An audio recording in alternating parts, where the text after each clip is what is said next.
E deu ruim aí pro fascista Javier Milei, presidente da Argentina. Olha, o Milei, ele muito em breve vai tentar dar um golpe na Argentina, viu? Eu digo muito em breve, daqui 1 ano, 2 anos, 3 anos. E ele já está anunciando isso abertamente, assim como o Bolsonaro fez, assim como o Trump fez antes de tentar dar golpe, assim como o Orbán, lá da Hungria, fez também antes de dar um golpe parlamentar lá, assim como o Netanyahu fez também em Israel. Todos eles anunciaram que iam se perpetuar no poder para sempre e todos eles o fizeram. Alguns tentaram e não conseguiram, outros conseguiram. Pois bem, o Milei passou aí a ser enquadrado pelo governo da China. A China, nesse exato momento em que eu gravo o vídeo, o Milei deveria estar com malas prontas para ir para a China. A China o convocou para ir a solo chinês no dia 4 de julho, que é justo o dia da independência dos Estados Unidos. Porém, ele foi desconvidado.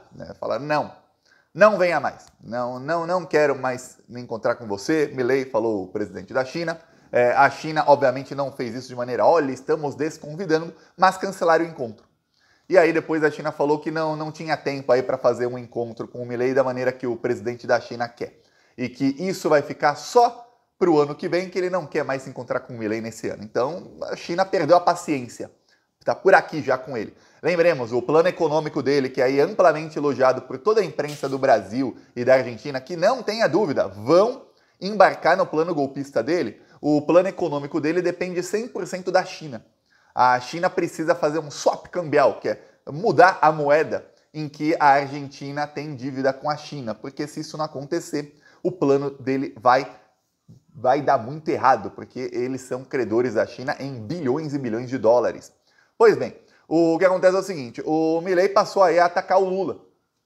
E o Lula respondeu o Milei na semana passada. O Lula falou que o Milei deve um pedido de desculpas a ele e ao Brasil. O Milei é de extrema-direita. Tem uma coisa que é regra de políticos de extrema-direita e o Lula talvez já saiba disso. Se não sabe, se esqueceu, aí a comunicação, aí os assessores do Lula têm que falar para ele. Uma das regras da extrema-direita é nunca recue, nunca peça desculpas, nunca, jamais, em hipótese alguma, admita um erro. Você nunca vai ver um político de extrema-direita dizendo, olha, 1000 desculpas, eu errei, eu não deveria ter feito isso. Não interessa o quão grande seja o erro dele, mesmo se ele souber que ele errou, ele não vai admitir. Isso é parte da estratégia deles. Então o Milei jamais vai se desculpar para o Lula, jamais. Então o que o Milei fez? O Lula enquadrou e o presidente da Argentina fugiu. Fugiu como todo covarde. No final de semana vai ter aí a cúpula do Mercosul. Mercosul aí são os países da América do Sul. E na cúpula do Mercosul se discute aí exatamente o futuro econômico dos países de toda a região. É o evento perfeito para quem está com a economia dilacerada tentar ali conseguir investimento no país dele, tentar conseguir aí que entre dinheiro no país dele, aí seja da moeda que for, pode ser em moeda chinesa, em dólar, em reais, mas que entre dinheiro no país dele para ver se para a desvalorização da moeda. Tem uma coisa que a imprensa está ocultando no governo Milei, que é o seguinte, o dólar continua subindo lá na Argentina 3, 4% todos os dias. Todos os dias. Se você for ver na imprensa, dizem, não, olha, mas um dólar vale 980 pesos, está aí mais ou menos no mesmo patamar de antes. Só que lá na Argentina tem uma coisa chamada dólar blue. Dólar blue é o quê? É o dólar paralelo. Porque o câmbio oficial ninguém mais usa. O que vale é o paralelo. O dólar blue já está em 1.300. Na semana passada, 1.200. Quer dizer, já aumentou 100 em uma semana. Disparou. Aí o Milei anunciou essa semana que ele vai proibir isso. Era literalmente promessa de campanha que o dólar blue, na época que era um governo de esquerda, ele era um dos maiores promotores, o dólar blue, não usem a conversão original, o que vale é do dólar blue. Agora que ele é presidente, ele quer o quê? Proibir o dólar blue, depois de em campanha ele ter prometido que ele ia legalizar 100% isso. Porque é uma prática, se você pensar, é um dólar paralelo, não são casas de câmbio que vêm desse dólar, é uma pessoa qualquer, você vai na rua e tem gente lá que está vendendo dólar ou comprando dólar. É isso que acontece em países assim, que estão com a economia dilacerada. Aí o que acontece? O Milei vai na cúpula do Mercosul? Não, ele cancelou a participação. Por quê? Porque ele não quer se encontrar com o Lula. Porque se ele se encontrar com o Lula, ele vai ser enquadrado em pessoa, e aí dá ruim, né? Aí dá ruim para ele. Então ele cancelou a ida na cúpula do Mercosul, que é no Paraguai. Ele cancelou a chance que ele tinha de falar com os governos dos outros países, com empresários e conseguir ali investimentos. Para quê? para ir num evento nazifascista do bolsonarismo em Balneário Camboriú. Balneário Camboriú que está tendo aí um surto de sarna nas escolas, porque o Bolsonaro falou aí para as pessoas tomarem ivermectina, que que, entre outras coisas, cura a sarna. E aí tem uma coisa, se você toma um antibiótico ou um antiparasitário indiscriminadamente, sem ter problema, o que acontece é que vai fazendo rapidamente uma seleção natural das bactérias e as mais fortes sobrevivem. E aí o que acontece é que depois esse antibiótico não é mais eficaz contra a mesma bactéria que ele foi feito aí para acabar com ela. Então, nas cidades mais bolsonaristas, foram onde mais se tomava ivermectina na pandemia, achando que aquilo ia curar da Covid ou que ia prevenir a Covid. E aí o que acontece? Agora, quando tem sarna lá em Balneário Camboriú, os filhos dos bolsominions ficam todos se coçando assim de sarna, porque eles tomam o antibiótico e não ajuda nada.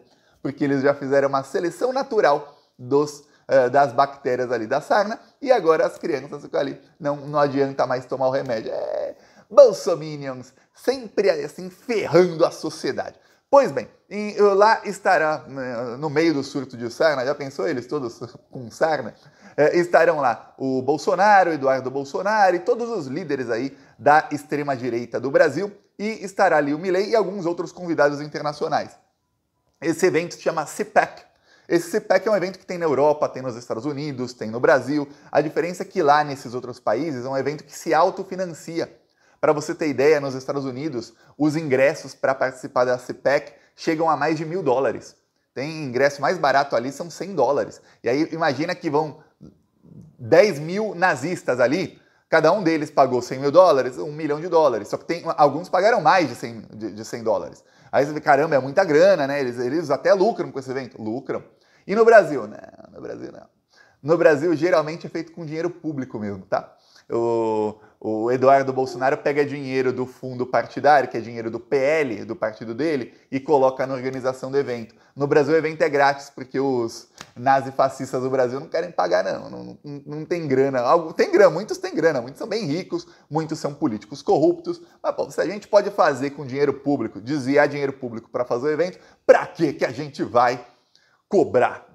Não, vamos pegar dinheiro público, né? Nos Estados Unidos, se fizessem dessa maneira, ia dar cadeia para todo mundo. Só que no Brasil, é Brasil, né? No Brasil, eles fazem o que querem. E aí, vai ter o evento lá, convidaram o Milei, e o Milei vai discutir o quê? Imagine o Milei lá com o super líder nacional, Nicolas Ferreira. Aí, o que o Nicolas vai fazer? Anunciar investimento na Argentina? Vai falar, olha Milei, tá ruim a economia do seu país, eu vou anunciar aqui o investimento de... Ele não pode nem sequer mandar emenda parlamentar dele para outro país, porque quando teve a tragédia no Rio Grande do Sul, para fazer politicagem, o Nicolas falou, olha, eu vou tentar mandar as emendas aqui da minha comissão, da Comissão da Educação, todas para o Rio Grande do Sul, hein? No fim não mandou. Mas eu vou tentar mandar aqui para o Rio Grande do Sul, hein? Vou mandar aqui, não sei quanto. Ele pode, ele é deputado por Minas Gerais, ele pode mandar emenda para outro estado. Isso não é crime, isso não é ilegal. Agora, mandar para outro país não pode. Então, nem isso. Imagina o que ele vai conseguir para a Argentina. Nada. É o que fazem aí líderes de extrema-direita. Aí, nessa aí, ele tem uma coisa na extrema-direita que eles não podem parecer que ficaram por baixo.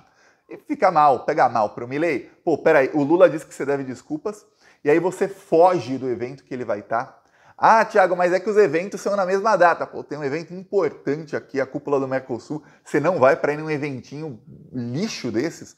Não dava para ir 2 dias ao Mercosul e passar um dia lá no evento do Bolsonaro. Pegar o Paraguai, Balneário Camboriú rapidinho. Não dava, né? Não, ele fugiu do Lula. Então, ele xingou o Lula. Segundo o Milei, ele disse que xingou o Lula aí de dinossauro da política. E aí, segundo a imprensa, foi um xingamento, ele xingou o Lula de comunista. Como se isso fosse xingamento. Pois bem, ele quis ofender ali o Lula para ver se ele sai por cima. O problema é o seguinte, ano que vem tem a cúpula do G20 e o Milei não tem como não ir. E o presidente da China já falou, eu vou me cruzar com o Milei no Brasil. E aí eu vou ter a conversa que eu quero ter com ele lá no Brasil. Quer dizer, aqui na China não vou receber esse fascista aqui. Lá no Brasil eu enquadro o Milei, mas bem enquadrado. Então a situação dele vai piorar drasticamente. E a situação dos argentinos, né? Tá na hora do Lula parar de falar com o Milei. Eu falei aqui faz alguns dias, né? Não é para o Lula falar com o Milei, o Lula tem que tomar atitudes contra a Argentina.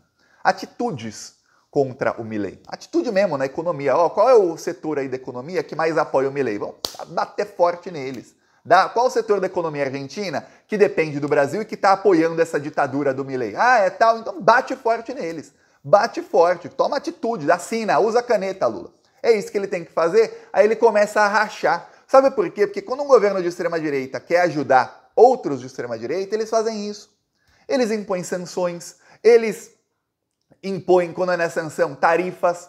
Quando o Trump começou aí a ganhar do Biden nas pesquisas, ele se encontrou com o Eduardo Bolsonaro nos Estados Unidos e depois foi dito abertamente para todo mundo saber que se o Trump ganhar a eleição, antes mesmo dele assumir, ele vai chegar nos empresários brasileiros e dizer que quem não apoiar aí um golpe contra o Lula ou quem não fizer oposição ferrenha ao Lula vai sofrer sanções dos Estados Unidos. Quer dizer, se a extrema-direita faz isso, por que a esquerda não começa a pensar e falar a gente tem que fazer o mesmo? Sabe por quê? Porque se o Milei continua lá e ele tem amplo e restrito apoio da imprensa, sabe o que acontece? É capaz dele conseguir dar o golpe e aí ele ficar para sempre lá. Então tem que começar a bater forte nele para que a população comece a protestar contra ele. É isso que tem que acontecer. Mas se ficar nessa política de vou bater boca, olha, a comunicação do Lula já nunca foi das melhores aí nas redes sociais. Tá? Já nunca foi. Ele vai bater boca com alguém que é bom de comunicação e que tem como aliados um esquema de comunicação muito bom, que é o gabinete do ódio do Bolsonaro. É um esquema de comunicação que é bom em fazer a mensagem chegar para as pessoas e furar a bolha. Aí ele vai bater boca ainda com um cara que é profissional em rebaixar o nível da conversa para um nível que está todo mundo chafurdando na lama. E aí, no nível de lama, ele ganha por experiência. Não vai dar certo. É óbvio que o Lula vai perder. Se ele tentar bater boca, além dele perder, fica uma coisa de quinta série. Então o Lula tem que começar agora a tomar ação contra o Milei. Ele já enquadrou o Milei publicamente. O Milei fugiu do Lula publicamente. O Milei também publicamente já anunciou e já começou a entregar os dados dos terroristas bolsonaristas que estão na Argentina foragidos. Então você vê como atitudes, você vê que o Milei está contra as cordas. O Milei, primeiro, ele está entregando os bolsonaristas para o governo brasileiro, entregou os dados, tudo mais, e eu achava que dos mais de 100 bolsominions terroristas que fugiram para a Argentina, aí, condenados pelos atos do dia 8 de janeiro, eu achava que todos eles tinham pedido asilo na Argentina. Segundo o governo Milei, só 61 pediram asilo. Os outros não. Até esse dado ele entregou. Entregou o endereço de todo mundo, entregou tudo. Se ele tivesse aí tão xingando o Lula, porque o Lula é isso, o Lula é um criminoso, o Lula é aquilo, não estava entregando dado para o governo Lula, né? Aí, teve a reunião na China cancelada, não foi por ele iria, ele estaria nesse exato momento de mala pronta, entrando no avião para viajar lá 24 horas para a China. Foi desconvidado e aí ele fugiu do Lula. É isso que aconteceu, ele foi enquadrado pelo Lula, pela China, entregou os dados para o Lula, a China desconvidou e depois ele fugiu do Lula. E aí a palavra ele falou aí um monte do Lula. E até o xingamento que ele fala tem etarismo, né? Ele fala que o Lula é um dinossauro, eles querem dizer que o Lula é velho. Por quê? Porque é uma tática da extrema-direita, eles fazem uma renovação muito rapidamente, a extrema-direita. Eles, da mesma maneira como eles são rápidos para abandonar os seus e descartá-los, eles também são rápidos para fazer uma renovação. E aí, eles sabem uma coisa, a velha política, que é como se diz aí, os que estavam na política antes, que era aquela política PSDB contra PT, e que nos outros países da América Latina também era, sempre uma esquerda contra os neoliberais, demorava décadas para se renovar, exatamente porque não tinha rede social. Então o político que aparecia, ele tinha amigos que eram ali dos jornalões, e aí ele ficava aparecendo no jornal por décadas, e aí ficava, e não vinha um novo, a não ser o filho do político. Aí você tinha ali oligarquias, que são as mesmas famílias ali, que tinha o filho, o neto. Olha o Écio Neves, neto do Tancredo Neves. Aí você vê lá, tem o Covas, aí o Bruno Covas, aí tem... E aquele pessoal, a renovação, entre aspas, que tinha era isso. Saía o pai e entrava o filho. Aí saiu o filho, entrava o filho do filho. E assim, hoje não, tem rede social, então qualquer um pode aparecer aí, seja uma pessoa de 16 anos ou seja uma pessoa de 70, se souber usar o celular e souber fazer aí vídeo e tudo mais aparecer, vai conseguir espaço e vai conseguir ser eleito até com recorde de votos. É só ver o Nicolas. Pois bem, então a extrema-direita usa isso para atacar, porque eles sabem que os políticos aí da esquerda são aí mais idosos que os da extrema-direita. Então eles usam o dinossauro, o etarismo, eles se aproveitam pelo fato do maior líder aí que conseguiu derrotar a extrema-direita, que é o Biden, que no maior país aí, Estados Unidos, não que seja o maior líder, que não é líder nem lá nos Estados Unidos mais, aliás, nunca foi.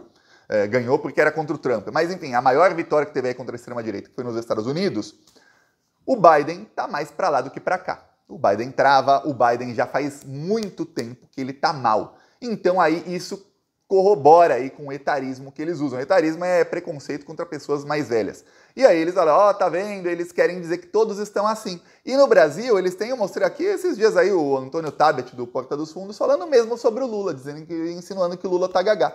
Aí você vai ver a imprensa brasileira, toda a imprensa brasileira tenta hoje em dia insinuar que o Lula é burro, que o Lula só fala abobrinha, que o Lula tá gagá, que o Lula tem que calar a boca, que a assessoria do Lula tem que escrever antes dele falar. Por quê? Porque eles se unem com a extrema-direita para isso. Eles adoram fortalecer a extrema-direita, porque aí eles sabem que a extrema-direita tem planos muito bons para a economia dos bilionários. É só ver como a Globo diz que o Milei está no caminho certo. Você consegue imaginar o que a Globo diria se o PIB do Brasil caísse 5%? Nossa Senhora! Nossa Senhora! Eu lembro que o PIB do Brasil lá em 2013 no governo Dilma, eu nunca vou esquecer dessa manchete da Miriam Leitão, ela chamou de PIBinho da Dilma e detonou a Dilma porque o PIB subiu 2% em um ano, quando toda a Europa estava em recessão, o mundo inteiro em recessão e o Brasil subiu 2%. Aí era PIBinho da Dilma. O Milei menos 5%. Com o mundo inteiro, ok, sem nenhuma sanção contra o país dele, tudo ok, ele menos 5%. Caminho certo. Essa é a Globo. Essa é a nossa imprensa, viu? Que vai embarcar aí no próximo fascista. Aliás, já estão embarcados, né? Você vê aí o gabinete do ódio do Tarcísio e do Campos Neto. Já atacou a mim, já atacou outros youtubers e ataca o Lula todos os dias. É só você entrar aí no UOL, no Globo, no G1 e busca lá pela palavra Lula. Você só vai ver crítica. Você não vai ver uma pessoa elogiando nada do que o Lula fez ou falou. É só crítica e muitas críticas dizendo que o Lula só fala abobrinha. A maioria hoje é assim. Estão fortalecendo a extrema-direita porque já embarcaram no barco aí do Campos Neto, que é um nazi-fascista, ele gosta do nazismo, e do Tarcísio. 2 golpistas, 2 que vão, se assumirem um dia o Brasil, e lutaremos para que nunca aconteça, vão implantar uma ditadura. Não tenha dúvidas de que eles vão implantar uma ditadura. Só que é uma ditadura que a imprensa gosta, que é dos amigos deles. Eu peço aí a sua inscrição no canal, seguiremos aqui na luta. Falou!